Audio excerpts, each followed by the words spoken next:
লন্ডনের কিংস্টনে বাসার পাশের কিংস মেডাও স্টেডিয়ামে স্থানীয় সময় সকাল 10:15টায় ঈদের নামাজ আদায় করেন বিএনপির ভারপ্রাপ্ত চেয়ারম্যান তারেক রহমান। যুক্তরাজ্য বিএনপির শত শত নেতাকর্মী সকাল থেকে এসে জড়ো হন এখানে। নামাজ শেষে সবার সাথে ঈদের শুভেচ্ছা বিনিময় করেন তিনি।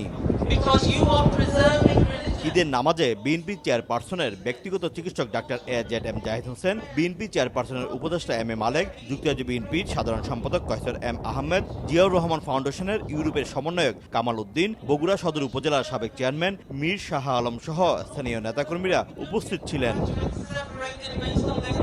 বিএনপি চেয়ারপারসনের উপদেষ্টা MM মালেক বলেন, বেগম খালেদা জিয়া দেশবাসী সহ দলীয় নেতাকর্মীদেরকে ঈদের শুভেচ্ছা জানিয়েছেন।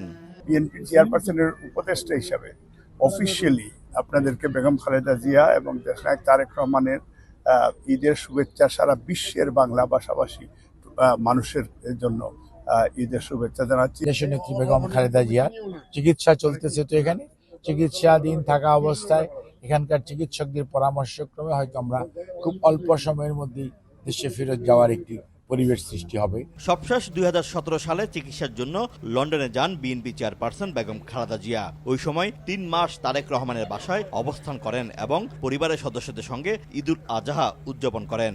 এরপর দীর্ঘদিন কারাগারে থাকায় পরিবারের সদস্যদের সঙ্গে ঈদ উদযাপন করা হয়নি তার। শোয়েব কবির, সময় সংবাদ, লন্ডন।